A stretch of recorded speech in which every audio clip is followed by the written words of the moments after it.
వీళ్ళు జైలుకి వెళ్ళారనుకోండి, విపరీతమైన పబ్లిసిటీ. అజయ్ బాబు అరెస్ట్ అయ్యాడు, అజయ్ బాబు అరెస్ట్ అయ్యాడు, అజయ్ బాబు అరెస్ట్ అయ్యాడు, ఇదే పని ఓదలు కొడతారు. Number 1 publicity. నంబర్ 2 పైసలు.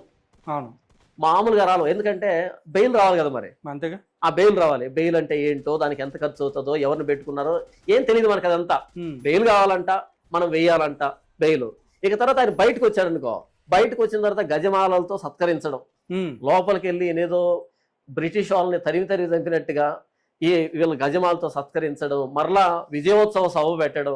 అంటే ముత్తైదులు వచ్చి మంగళహారతి ఇవ్వడం మాత్రమే తక్కువ, కానీ ఒక ప్రభుత్వ ఉద్యోగి కూడా సంపాదించినంత డబ్బును సంపాదిస్తున్నారు వీళ్ళు. ప్రభుత్వ ఉద్యోగి కూడా సంపాదించినంత డబ్బు సంపాదిస్తున్నారు. కేవలం వీళ్ళు చేసేది ఏంటంటే 4 గోడల మధ్య కూర్చొని వీడియోలు చేసి మనుషులు రెచ్చగొట్టడం. అది కూడా సబ్జెక్ట్ అని చెప్పి కాదు, సమాజాన్ని బాగు చేసేటువంటి ఏం కాదు, రెచ్చగొట్టడం రెచ్చగొట్టడం రెచ్చగొట్టడం రెచ్చగొట్టడం, ఎమోషనల్గా బ్లాక్ మెయిల్ చేస్తూ అలా డబ్బును సంపాదిస్తున్నారు. ఇలాంటి వాళ్ళు